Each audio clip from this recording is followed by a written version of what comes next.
So the first thing I want to do is define the terms and how we view this statement. So religion provides the best guide for the ethical conduct of science. The last line, I'm not really going to address the ethical conduct of science. I think that maybe that will come out later. But I want to talk about religion and how it applies to science. So with religion, we're not talking about all the nitpicky rules in every religion and taking the conglomeration of all that. And then all of a sudden there are all these rules about wives submit to your husbands because it's the right thing to do in Christ. That doesn't apply to science, and it's not amongst it's not something that's common to the religion. So when we talk to other religions, so when we talk about religion, we're talking about religious teachings of what characterizes good and evil and what guides moral and ethical behavior, okay? So it's where your focus should be in your life, and there's a lot of overlap in religious teachings, and so that's how we consider how religion applies to ethics of conduct in science. Islam kind of states this by saying that one should make the pleasure of Allah the object of one's life. Now it doesn't. So in interpreting that, to me that means living the right way that pleases God. And focusing on that should be the number one thing, how to live the right way.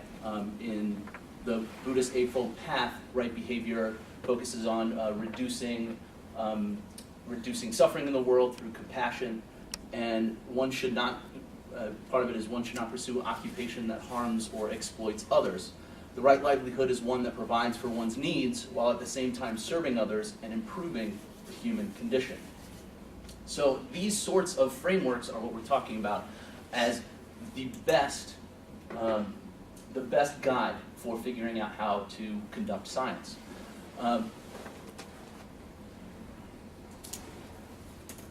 So Kristen is going to go into sort of how the wisdom and teaching and religious teachings are processed by people and how it sort of applies to your science. But I want to take a look at some other possible guides, since we are arguing that religion is the best. So one that people talk about is things like Ayakuk, where you have a group of scholars that come together to discuss what is ethical and what is not. And this is great because you can come together and say, okay, we want to make sure that we use lesser forms of life for our research. So instead of using humans, we'll use Jews. Okay. If you think about in Nazi Germany, Ayakuk has not said this, by the way, but if you look at if you look in Nazi Germany, the group of scholars came together and say this is a good way to research things. If we want to do twin studies, we can take 1,500 sets of imprisoned twins, and by the end of it, 200 of them still survive those studies. But that sort of the morality around protection of life is defined by the context of that society.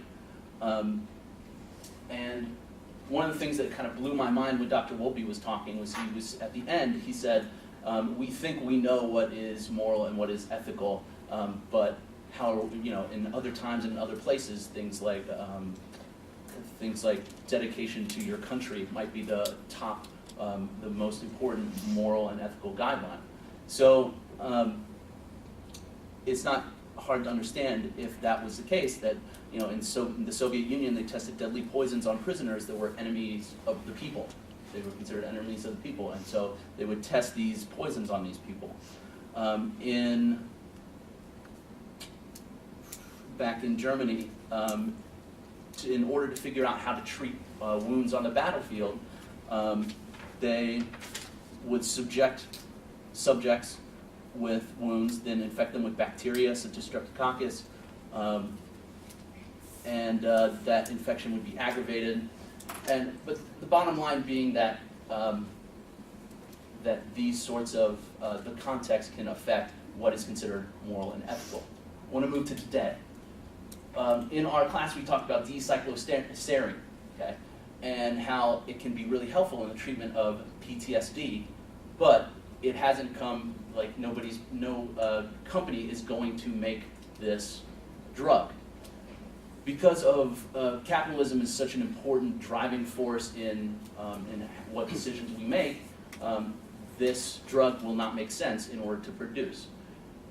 And no matter if we were to instead look to religion and say, what would religion say about this? And we would say, and if we applied the idea that the right livelihood is one that provides for one's needs, while at the same time serving others and improving the human condition, then we would have sort of a different outlook on what we should do in this situation.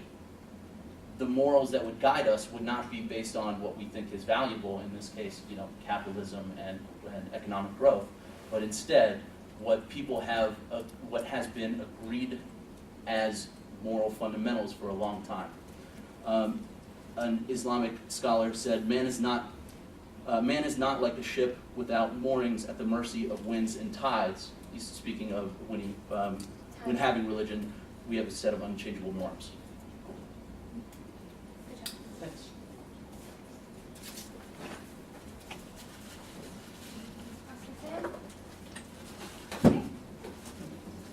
So you talked about the fact that there are universal principles across most or all religions, and those are fairly basic.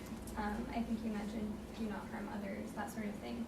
So how do you propose using those limited scope universal religious guidelines to solve such questions in science ethics?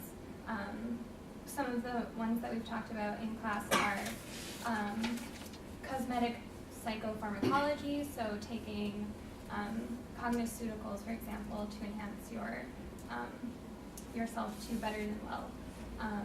Privacy of mind, we were just talking about it,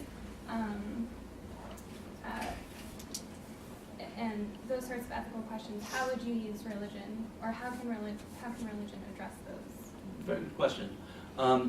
I think with all guides and frameworks, they're not going to be explicit in every sort of, in every instance. You need to take these guidelines and then apply them to specific instances. So I'm going to attempt to do that with what you mentioned. So with cosmetic psychopharmaceuticals, it would be a way of framing the discussion as, and unfortunately I'm not a religious scholar, but it would involve, I would say it would involve sort of what it means to be an individual and the nature of who you are, and I think religion speaks to that. It speaks to being true to yourself, which I think religion also speaks to. So I think there are aspects of each of these that you can look to religion in order to see how to think about those questions. Okay? Because science in and of itself doesn't have, it's not a moral, there's no morality involved in science. It's just like you want good data, so you have, there's good science, but moral science isn't exactly a thing. Do you guys want to add anything to that? I'd like to ask another question. Yeah. How are religious rules and those outlined by religion, how are they inherently more good or moral than ideas that are wrought out of intellectual deliberation and reason? Okay, great. I think that those that have evolved, I think that religion has co-evolved with humanity. We talk about what sort of, what we think might be the evolution of morals and what might be common morals to everybody. What better model has construct validity and face validity than the actual model that evolved with us? So if we're going to look at it, religion isn't just the last 5,000 years where we've had books of it. It's been spirituality. Cool. Thanks. Okay. All right. Throughout my argument, there are going to be 3 questions I want you to ask yourself.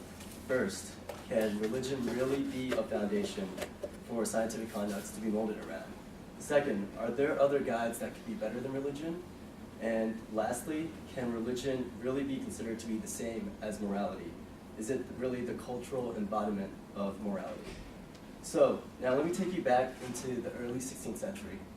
Imagine that you are living in Rome, and you are just a normal citizen, and according to your religious beliefs, which agree with those of the Catholic Church and the majority of the people around you, you hold firm to the supposed fact that the Earth is at the center of the universe, the geocentrism model. After all, the Bible said so, with the Chronicles 16:30 stating that the world also shall be stable, that it be not moved.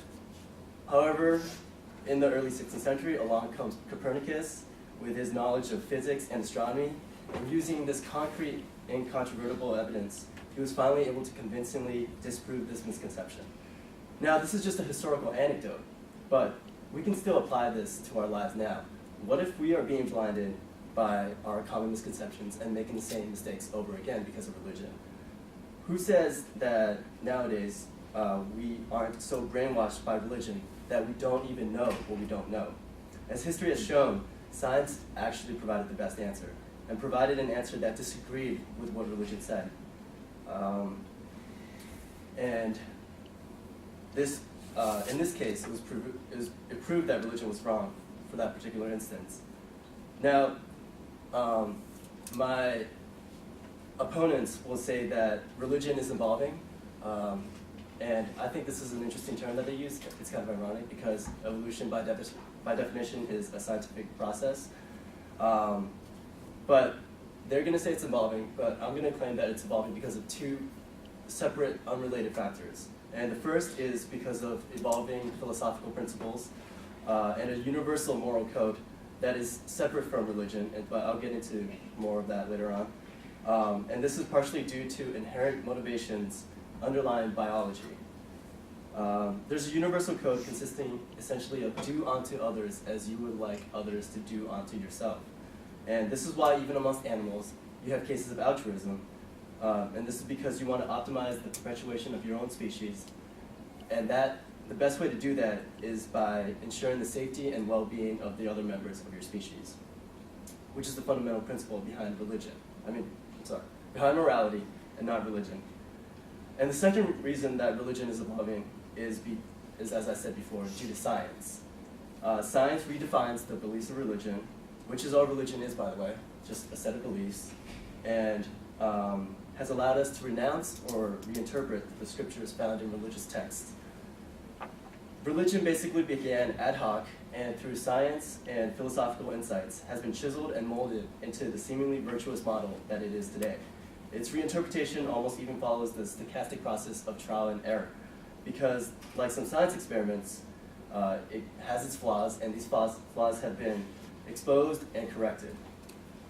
Based on these grounds on which religion came about, and I use Christianity as an example, but it's a major and relevant example, do you still truly believe that religion can be used as a solid foundation for which to conduct scientific practices? No, we can't just use religion by itself, because in a way, how can we use something to dictate science when science dictates that thing? So it's kind of a roundabout argument. So many ideas that have been held firm in religion have been disproven by the scientific process. So how can we trust something that does not even have a solid ground? They have no factual underpinnings or no credibility, just a set of beliefs that have come about through cultural experiences and traditions that have been passed on through generations with the assumption that they must be valid. We must use a better guide. And that leads me to my next major question: what is that better guide that we can use? Is there a better guide? And my answer is an emphatic yes. The IACUC has provided us with a precedent for a potential solution. Rather than using a purely religious basis, we can approach this problem through a more merit-based but still objective manner. In the case of IACUC Animal Care, for example, there are at least 5 people on an institutional committee that dictate what is the ethical conduct in animals, and they take part equally in this process. There is a vet. These members include a vet, a scientific specialist, a non-scientific specialist, and a non-institutional expert. So there are a wide variety of viewpoints that come from different backgrounds. So this model, which provides these different viewpoints, puts into place an objective yet educated system which allows for a guide for the best ethical conduct of animal practices and, more generally, scientific practices with or without religion. The best practice for something specific like scientific conduct should be more systematic and defined and geared specifically for science. Religion is too all-encompassing and doesn't provide the best model for making these scientific decisions. because it just wasn't meant to be used in making scientific decisions. It's almost like saying that if you're about to do a surgical procedure, you wouldn't go ahead and consult an encyclopedia to tell you how to do that surgical procedure. Most likely you would consult a surgical textbook. It would be reckless and immoral for you not to. Likewise, you shouldn't consult religion to be a guide for scientific practices. Finally, the last question I want to address is whether religion is the same as morality. This is a tricky question because the difference between them is subtle, but I believe it's absolute. Basically, morality and religion are not mutually exclusive, but they are two concepts that are fully independent of each other. You may or may not have religions that are moral or immoral. Likewise, you may have morality while being completely devoid of religion. Take, for example, Warren Buffett and Bill Gates. Both are billionaires, and both have pledged to donate the vast majority of their earnings, or in the case of Bill Gates, more than half of his earnings, to charity after they go through with their lives. An action that I bet most of you, if not all of you, would say is righteous and moral. Now, why did they do these moral acts? Is it because they are guided by some religious doctrines that are just part of the culture? Possibly, but that is in an indirect method at best.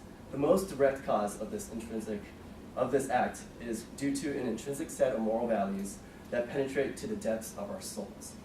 It's impossible to say where this moral code arose from, possibly from biological origins, as I said. But just as these two men are able to do right without religion, I firmly believe that we are able to conduct science the right way without religion as well.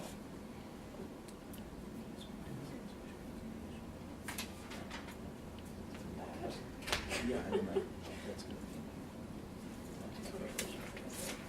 good. Okay, so my first question, you say that religion can't be a foundation for, your argument focused mostly on decisions, scientific decisions. However, I feel like you focused on all decisions instead of ethical decisions, okay? Like you were saying, well, if we just based it on, based what we wanted to do in science based on what we know from religion, then yes, there would be, I concede the fact that there would be a horrible guide for what to do in science.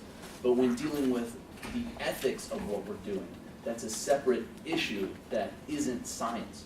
So can you try to speak to how that religion and the ethical guides that it provides would be poorly designed for science? Okay, I think that religious ethics have their value, but I don't think that they're perfectly applicable to science, and we should use an ethical foundation that was tailored for science in science, not something that was developed as a guide to how to interact with people and how to live in a community and that sort of thing. I don't think that those are applicable to questions that we have in science.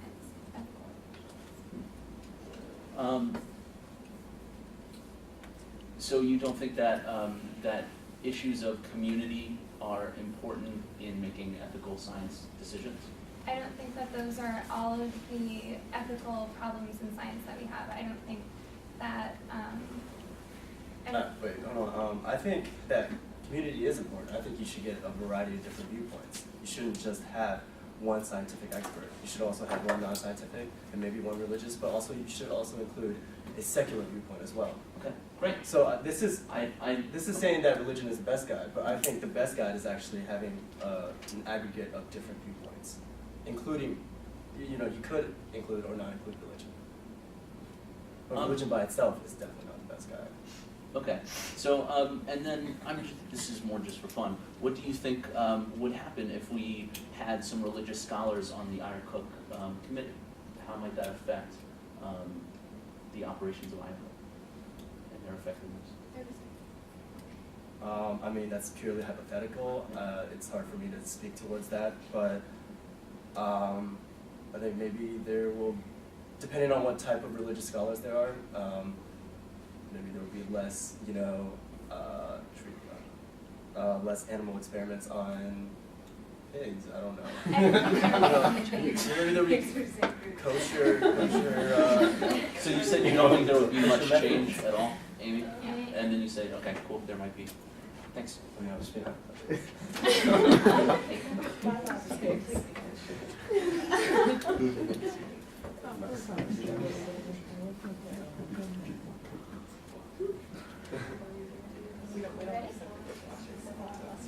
Yeah, I think I am ready. So I think the next relevant thing for us to kind of discuss here is how I propose that we actually use religion as a guide. And to sort of explain that, I'm going to draw some comparisons between religion, like using a particular religion as a guide, and using like a political party as a guide. Both of these, both your religious identity and your political party affiliation, is in part influenced by your upbringing. I mean, a lot of us have the same views, fundamental views as our parents. But ultimately, like, our decision to either belong to a party or belong to a religion is it's a very personal decision. And it's something that's going to reflect like your fundamental values and your fundamental beliefs. And you're not going to join either a party or a religion that you don't really agree with in a very like fundamental level. Also, when you make this decision, it doesn't necessarily mean that you agree with everything that that party or that religion represents. I mean, just because you're a Democrat doesn't necessarily mean that you agree with everything that President Obama says or does. And you still maintain your ability to sort of form your own views.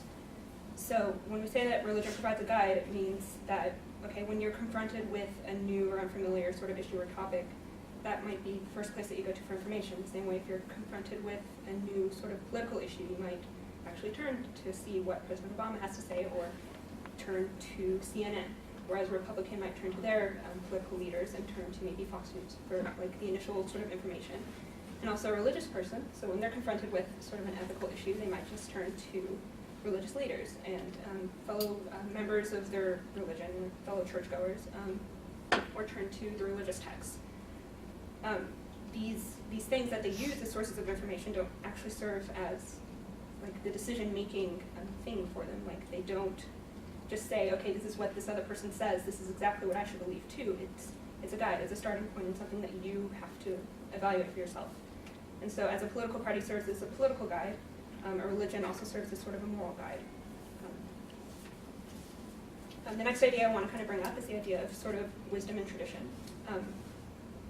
We've already said that scientists aren't necessarily religious scholars, but nor are they philosophers or ethicists. And many of the ideas that we're confronted with in science and all of these ethical dilemmas, I mean, maybe we should be looking outside of science for a guide, simply because of that. And religion has served as sort of a moral guide for people for millennia, depending on the specific religion that you're looking at. And yes, the specific teachings vary across religions and even vary across time within a single religion. But that's because, in part, society influences how religion changes and how our interpretations of religious texts and things that are very stagnant, how that changes. And also, religion has sort of evolved how our moral values as a society have changed over time as well. And in that way, religion is sort of like this moral hypothesis that we've been sort of testing for thousands of years.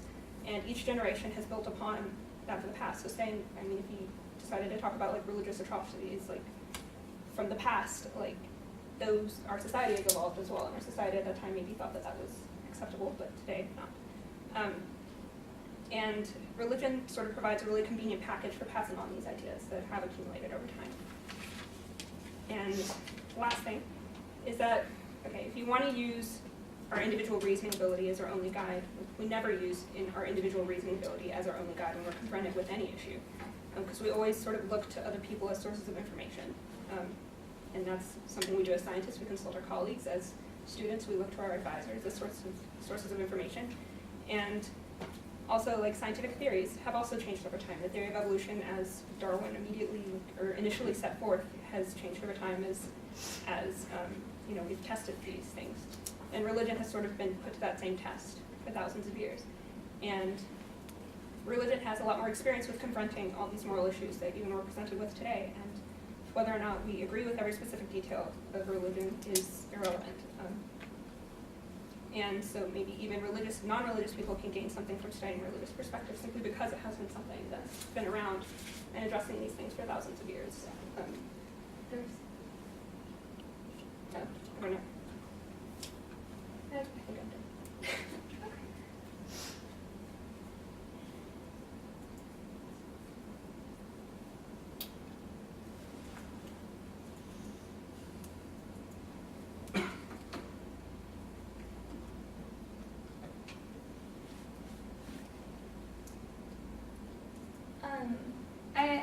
I just want to address the statement that you made that basically you said that the minutiae in religious teachings is irrelevant and we should just use the universal guidelines set forth by religion. However, there are very few issues in the ethics of science that are black and white, and they cannot be answered with these universal values that religion presents with us. Ethical issues require reasoning and intellectual debate. Maybe there is no right or wrong with some ethical issues. So, and even that can only be determined through the process of reason, debate, and contributions from people and institutions of all varieties, including religion, maybe including irreligious institutions. Some of these problems I mentioned earlier, like neuromarketing, cosmetic pharmaceuticals, compulsory psychostimulants for certain occupations, privacy of mind that we talked about earlier, these issues just can't even attempt to be answered by religious principles. And Kevin mentioned that these overarching beliefs are subject to interpretation in order to kind of mold them to answering these issues. And I think that that is the exact same thing as intellectualizing them and removing them from a religious debate.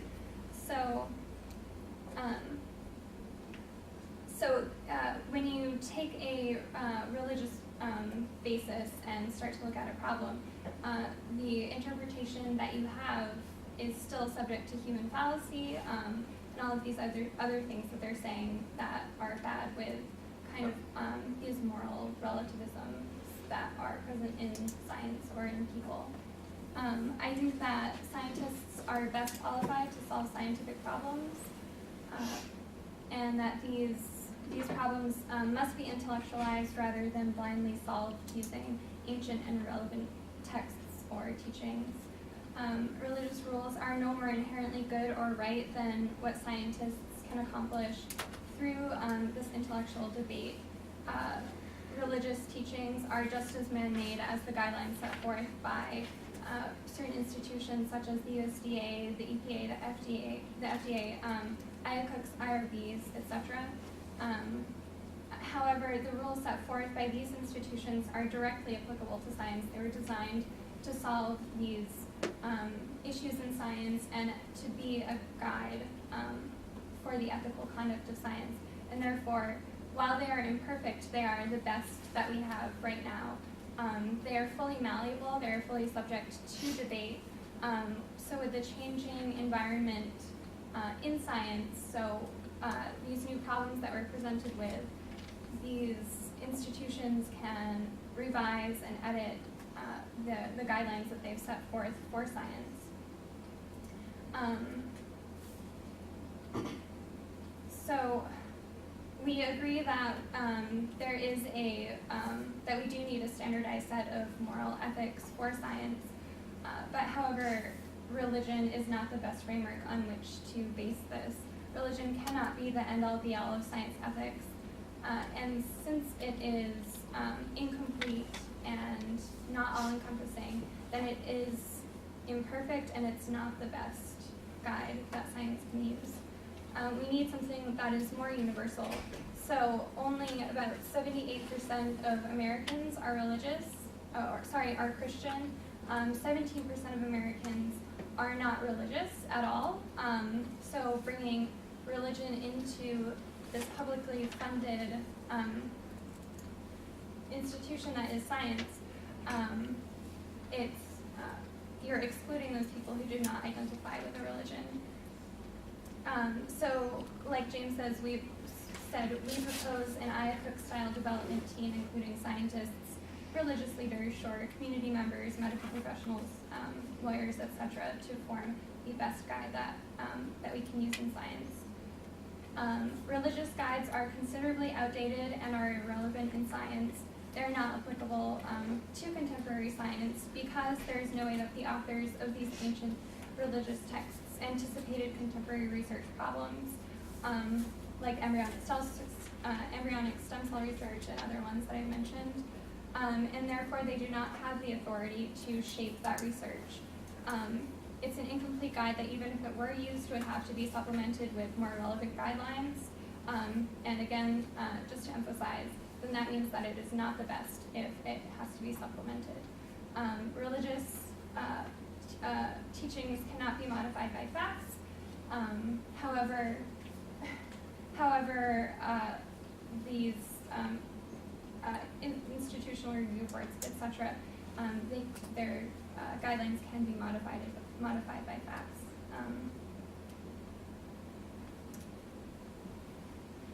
Another thing is who interprets these religious texts. Scientists are not religious scholars, so we would have to defer to religious scholars, and that's not good for science.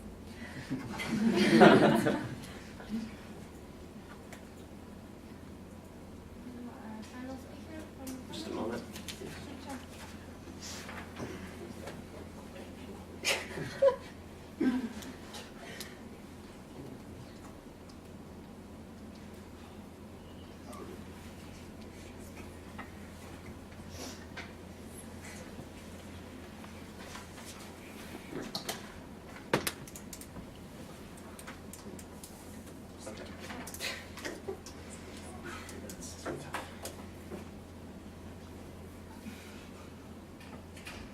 Okay, I think we're Okay. Ethics is the moral philosophy of right and wrong, good and evil. Such philosophy requires a central pillar upon which all moral decisions can be based, and all decisions can stem. To address what Amy said, we are not saying religion is some textbook. It's not a hand manual for scientists. It's that guide. It's that central pillar that you move forward about what, at its very most basic, is right and what is wrong, what is moral. Not necessarily what's legal, but what is moral. For thousands of years, likely since like the dawn of cooperative civilization, religion has formed that pillar. It's been what united people in mutual respect, and it's served as their moral guide. To this day, the vast majority of people are religious. You named 83% of Americans as religious. That's that ascribed to like an organized religion. It's actually much higher than that. Less than 5% would describe themselves as atheist. And if you go ask these people, what decides your moral decision making? What provides this guideline for you? Most of them are going to say, my religion is like my moral compass. And that's in America. This is modern society. These are the people that fund science. And this isn't surprising because, you named like having some kind of IACUC committee, but what is this committee based on? Religion is the reason it is. Modern attempts to replace religion have been pretty disastrous. As Kevin raised, look at Nazi Germany, look at Stalinist Russia, look at Franco's Spain. These are examples where people tried to go into a post-religious society where the state, became what mattered. Doing what the state wants. That was people's moral compass. Or as President Wagner addressed when he talked to us, look at the financial crisis, where you have money being your moral drive. So dogma aside, religion is really based around this like metaphysical belief in humility and respect, and this foundation has been fleshed out over thousands of years by some of the world's brightest scholars, people like Thomas Aquinas, who dedicated their lives to studying, how ethics can be derived from religion and how religion can guide people to a better life and a way to live in a cooperative society. For really the last 2,000 years, religion has really been the only people that studied this. They were the ones that were investigating ethics. What is right and wrong? It's been their occupation. And our society has been built from religion. Even our more secular society is still based on these foundational beliefs that religion has put forth. Even, say, humanism, secular humanism, is still based on spiritual assumptions that other people matter. There's not some, empirical data set that are going on. There's not some bureaucratic IACUC committee deciding that. To conclude, we must remember that science is a public enterprise. And that the people should be our guide in what they believe. One day people might find some new guide, but right now it is religion. And unless we want to alienate ourselves, we have to respect what the public believes. And that religion should be the guide for science. Ethical. Scientific guide for science. So who's for?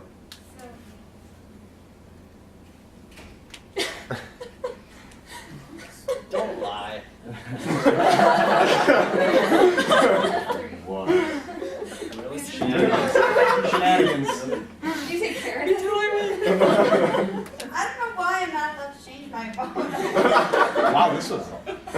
So who's against? Raise your hand if you're against. Against.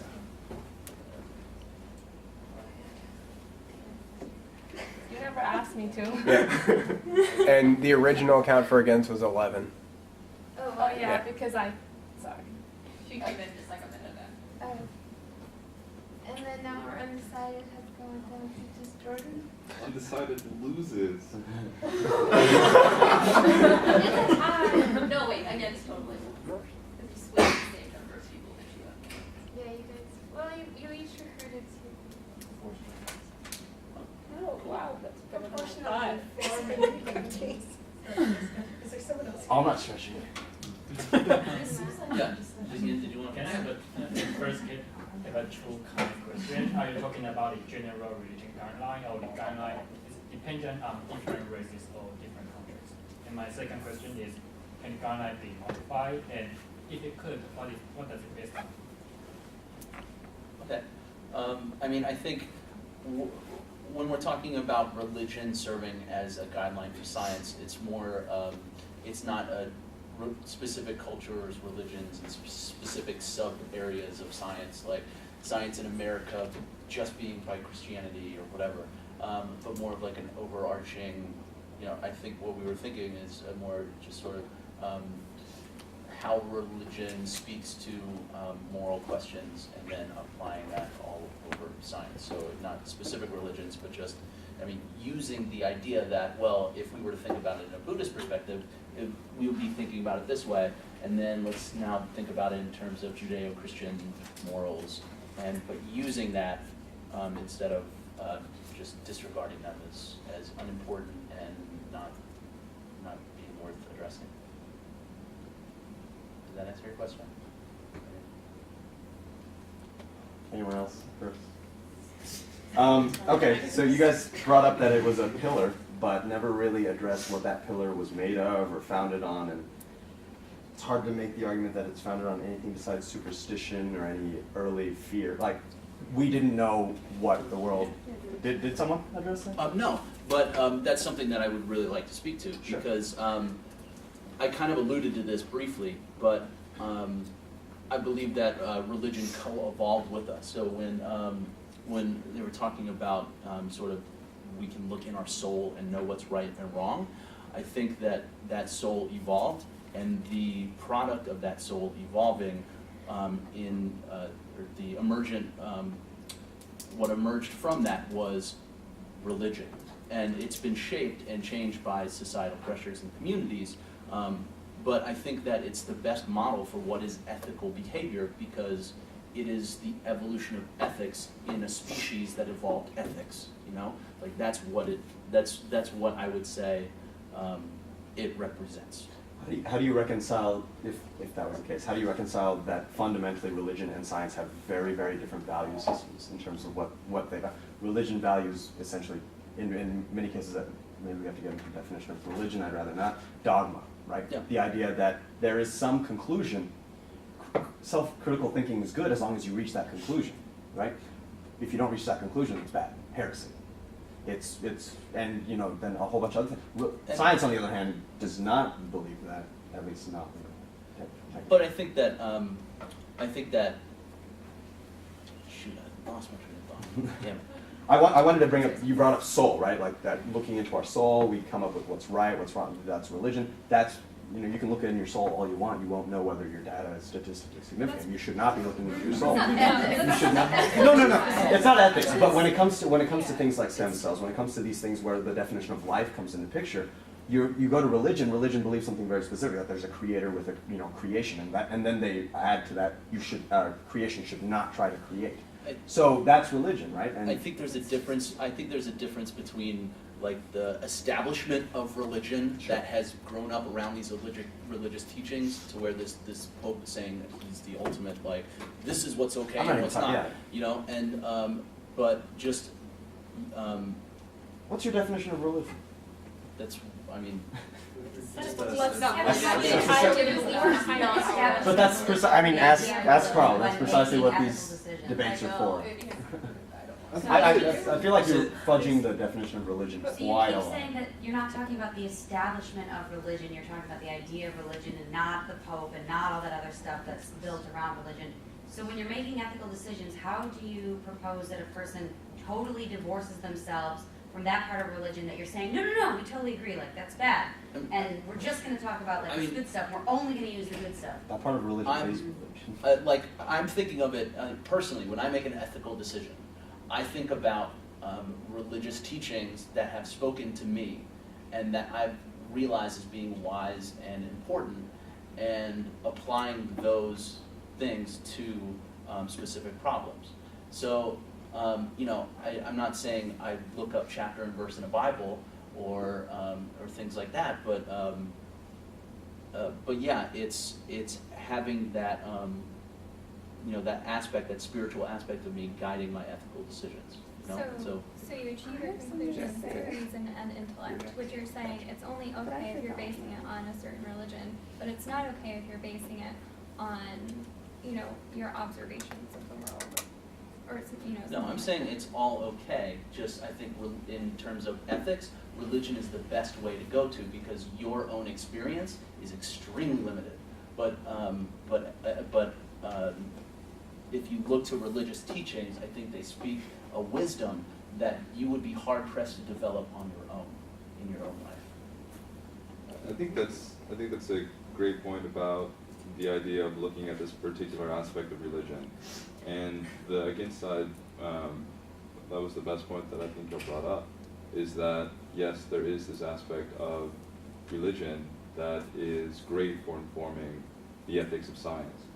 But since there's so much more that constitutes religion, it's best to simply isolate that process and say the process that looks at ethics is the best process to guide ethics, as opposed to saying that the process that guides ethics and the political social underpinnings of that process should collectively be the process that guides ethics. There's a lot of baggage in religion, and I think that's the best point that the against side brought up again, is to exclude the baggage and include the ethical stuff. That's why we're trying to focus on religion as it applies to ethics. Just the same way that there are many aspects of science that aren't really ethical issues in science, so you're not going to try and enforce ethical opinions on that. Like whether or not your data is correct isn't an ethical issue. Just how you're acquiring that data might be an ethical issue. Whether or not your data Yeah. follows a preconceived conclusion. I mean, I feel like a lot of people would think this data, like the outcome of this data will affect millions of lives. I feel like and there's a lot of ethical considerations that can come out of that, right? Like, Yeah. I will fudge the data to reach this conclusion. And that's a general principle that is espoused by religion, not condemned by religion, is I will look into my soul to come up with a conclusion.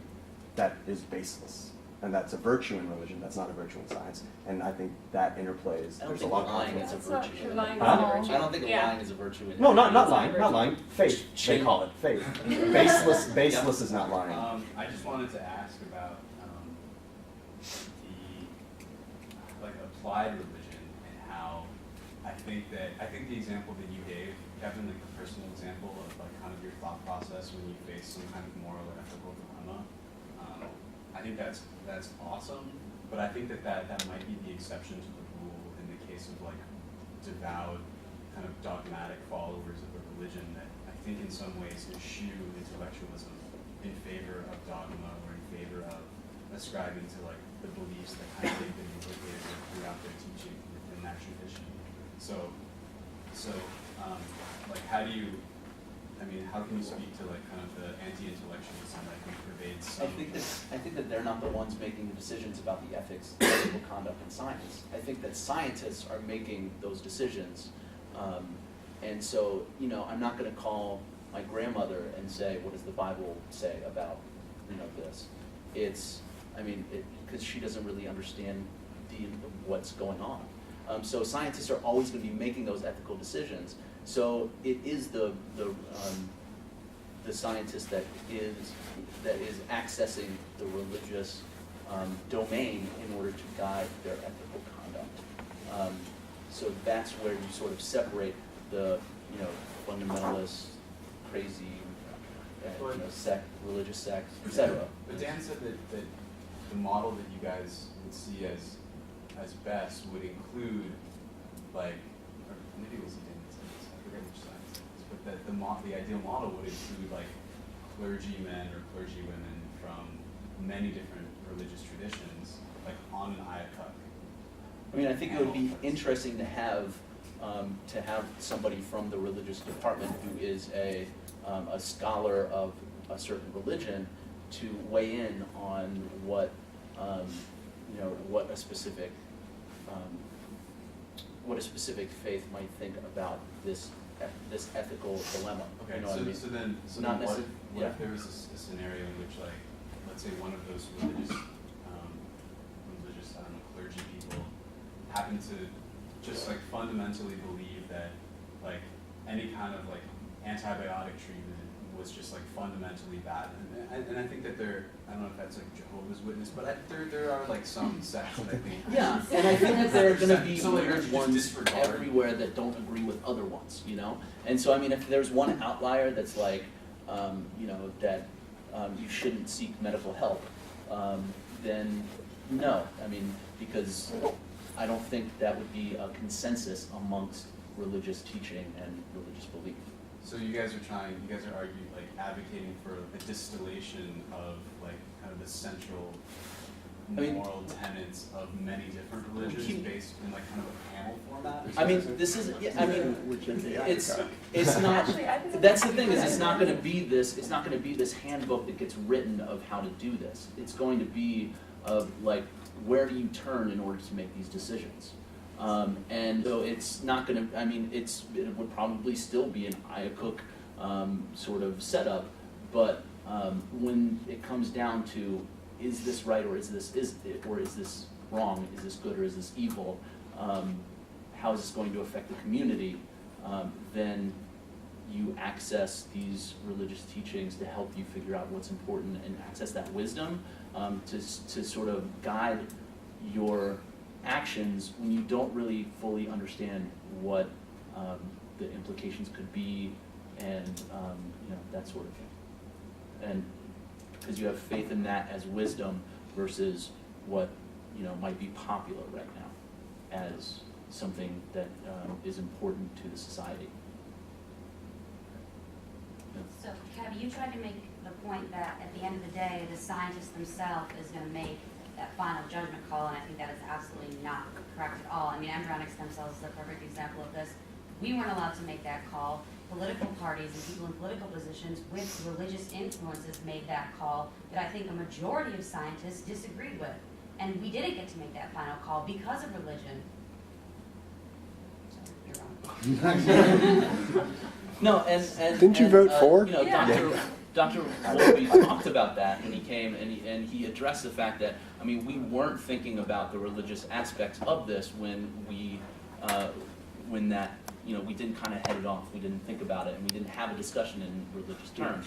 So, I mean, I don't know how that would play out, and it might end up in the same way that it is right now. I don't know, but I still think that, I would still argue and am arguing that it's still the best, even though it might not be, it might not have 100% batting average or whatever. So you wouldn't say that reason would be the best? Like on this debate of stem Because cells. reason has led to some really horrible shit. So is So- religion. No, Reason just has a method of Can I improvement. address but it's Kara's also question? A systematic way.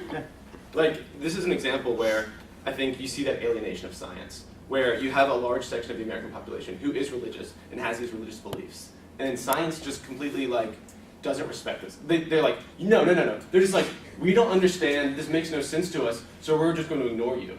And the public, is not happy with us. And the public is the one funding these studies. So it's the job of science to meet them, at least halfway, and be like, all right, why do you believe this? And this is why we think it's good. And this is why, even under your ethical framework, we think this is still moral, and this will still be good.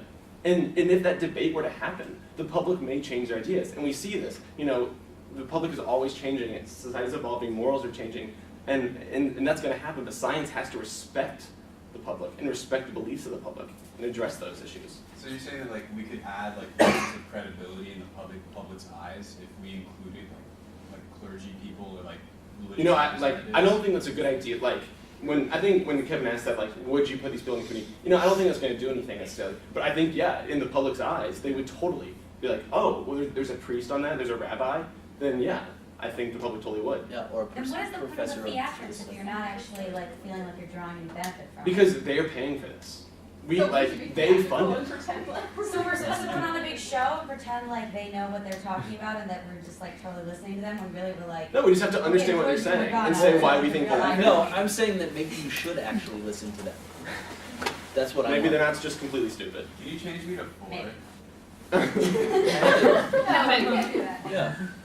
The idea, what you were saying about how religion evolved, co-evolved with the rest of the world society, I think that was a really good point. And religion and science, yes, fundamentally you cannot put them together, but I think if you get past evolution versus creation myths and you look at everything else beyond that, a lot of, especially if you look at the older religions, did kind of develop with, like Vineet said, they started off when people didn't know what was going on, so they're like, oh, this is probably because God said so, and so is that. But if you look at the text and a lot of things, a lot of, I think now if you look at it like, can I say retrodictive people? Was that the right way to do it? I don't know, but whatever. So if you look back now with the knowledge that we have from science, a lot of things in religion, in religious texts, make a lot of sense. And at the time they didn't know that, like Islam, why you can't eat pigs, it was a hygienic thing. It started off like that, and then they were like, oh, because it's a sin for our religion, and now it's become this big thing that, oh my God, Muslims and Jews don't eat pork. But there was kind of a scientific basis for it, even though you wouldn't really say this is science. So they kind of evolved with science, with the evolution of science, and with that kind of thinking. So you can't completely say, oh, religion, they don't think of things in a scientific way at all, because they evolved with society. Go ahead, Vinny. You bring up a perfect example, is the difference between religion and science is science has a systematic method of improving itself, of adhering to new observation, to new improvements. Mm-hmm. Muslims and Jews still don't eat pork. Okay. There are methods of making it clean. But that's a, Jewish that's a men, you personal eat pork. choice. Oh, Orthodox. Well, I'm not talking about. Hold on, No, that's that's not even but that's not the point. The I'm point not is not that. The advocating. point is that there is a systematic way. We are very careful and self-critical about improving, about matching observation in science. Religion is not the same. Religion, in some cases, it starts off and it's for a good reason. Like parents tell you to do something, they're not going to explain to you. Just do it. Just do it because I say so. Then when you grow up, you realize, okay, I'm not going to do everything that my parent says because they don't know in some cases. They said this when I was a kid because I couldn't reason. Now I can reason. Now I'm going to do what like I'm going to look at observation. I'm going to try to make self-consistent No, theories sorry, out. I'm yes, not can going I to just continue. answer before I forget, because I Yeah. will. But science in itself is just looking to answer that next question and take it to the next level and find a better solution, right? But what I'm saying is a religion looks at all these other things and takes it, I'm not necessarily for, by the way, I'm just arguing the case. But religion takes into account, or has over time taken into account things, and so the question is it a good guideline? I think, yes, it could be a good guideline. Yeah, I don't think it's the best guideline, which is why I said I was against it, but it could potentially, like what Jordan was saying, picking out bits of the different ideas across different religions that basically have the same idea about what is good and using those to decide an ethical decision thing. So I think the biggest issue with this overall is people keep saying like we'll choose out bits and pieces, but I don't know what religious person you're going to talk to that says like, oh yeah, just pick whatever. But bit no you one's think asking is you to great. be a person of, But, no one's asking you but to they're convert your saying religion. like the possibility of putting someone who's religious on an IFIC That's board, just like, for they can't perspective. disconnect themselves. But it wouldn't just be per perspective. I think they If could. you're going to put them The on a board, Dalai they should Lama really. takes Buddhism. active It- role. Buddhism is a very different religion. It's a lot. Hey, it's religion. I'm saying that it doesn't necessarily need Buddhism to is be not that a way. religion. You This doesn't. is a I'm not side- talking this about is a the side- Jerry this is a Falwell side and shit. I mean, just like people. This is a side argument. Is that on? I'd rather not get into Well, I mean, Buddhism. let's take this as a case example. Let's take the case example of this discussion right here. We've got, what is it, like 30, 40 people in this room. And at any given point in time, you know, in order to have as many listeners, minus one, who's actually talking about something, there needs to be such a thing as a discourse. So in that context of there being a discourse, there's this natural parsing out of informations that are relevant to the discussion at hand. And I think by that, if you actually do have a forum of individuals who are chiming in from their own viewpoints, that would be informative in the bits and pieces qualities that make sense So given the discourse discussion. is the best guide for science. Okay, so on that note, I'm going to cut off. I actually have to make it to my